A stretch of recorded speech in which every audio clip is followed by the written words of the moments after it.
Oh, hello there. I have way too many of these, and now I rarely use them. And if you're in Europe, you're probably seeing fewer people using them too. But what if I told you that more people died this summer than they did during the same time in 2020 and 2021? And COVID might be one of the reasons, but not in the way that you think. You see, the European Union reported 58,000 excess deaths in July and 42,000 deaths in August, which is a dramatic jump from the same time in 2021, when only 10,000 excess deaths were reported in July, including COVID-19 deaths. And it's more than twice as high as the same time in 2020, when 21,000 excess deaths were reported. Now, excess deaths is just a fancy way of saying more deaths than expected compared to an average from previous years. In this case, compared to a monthly average from between 2016 and 2019. In the case of the pandemic, this can give us a clear image of how people were and still are impacted by COVID-19.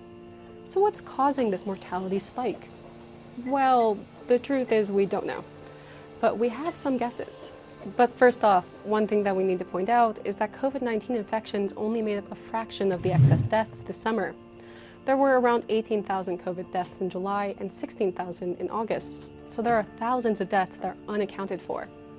And there are two main theories for why this is happening. One, heat waves. This summer was marked by record-breaking temperatures across the continent. Heat can directly kill people via heat strokes, or worsen already existing conditions. And while Europe has not confirmed the exact number of people who died this summer from heat-related causes, we know that just under 6,000 people died in July and August in Spain alone because of the heat. And other guesses is that healthcare backlogs are finally catching up to us. A delayed diagnosis can significantly increase mortality rates for a range of diseases. During the height of the pandemic, the mortality risk for non-COVID-19 patients in the United States was actually higher than before it. And in Dublin, around 250,000 people are on a waitlist to see a consultant at a hospital, which is a 57% jump from 2015. But there can also be other reasons behind this spike that we just don't know about yet. For example, the long-term effects of COVID-19. One study in the UK found that people with mild COVID-19 cases were 2.7 times more likely to develop blood clots in the future. So don't be fooled by fewer and fewer people using these. The legacy of the pandemic looks like it's still very much with us.